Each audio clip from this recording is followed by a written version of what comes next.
Imagine a time when the fate of cities was not determined by kings or emperors, but by merchants and trade. A time when a powerful league of cities dictated the rules of commerce across the vast northern seas, wielding influence that rivaled that of nations. Welcome to the story of the Hanseatic League, a formidable confederation of merchant guilds and market towns that dominated trade in medieval Europe. But who were these merchants, and how did they come to possess such power? And more intriguingly, what led to their eventual decline? Join us as we unravel the captivating tale of the rise and fall of the Hanseatic League. Our story begins in the late 12th century. Europe is emerging from the Dark Ages, trade routes are expanding, and cities along the coast of the North Sea and Baltic Sea are becoming bustling centres of commerce. It was here that the Hanseatic League was born, not out of conquest or royal decree, but from the pragmatic need for mutual protection and economic cooperation among merchants. Initially, the League was a loose association of trading guilds and towns, but it rapidly grew in power. Cities such as Lübeck, Hamburg and Bremen became leading members, forging alliances that stretched from the Low Countries to Russia and from Scandinavia to the Holy Roman Empire.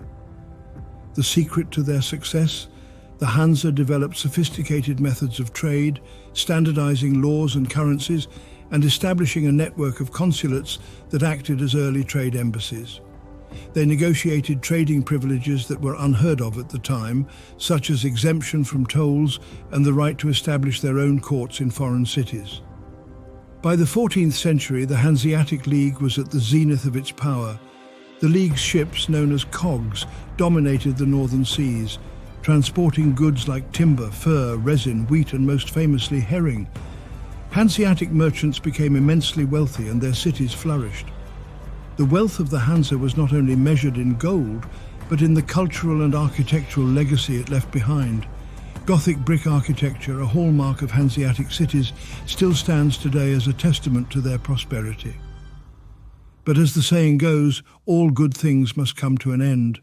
The 16th century heralded the decline of the Hanseatic League. The discovery of new trade routes to Asia and the Americas shifted the center of economic power away from the northern seas. Additionally, the rise of powerful nation-states and their royal navies challenged the League's dominance. The very factors that once led to the Hansa's success now contributed to its downfall. Their rigid structure could not adapt to the rapidly changing economic landscape. One by one, member cities began to leave the League, seeking better fortunes under the protection of emerging nations. By the 17th century, the Hanseatic League was but a shadow of its former self. Its last official assembly was held in 1669, and it eventually faded into obscurity.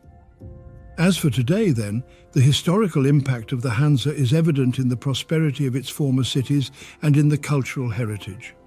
When you walk in the medieval cities around the Baltic Sea, you will notice that medieval period was good times for most of them.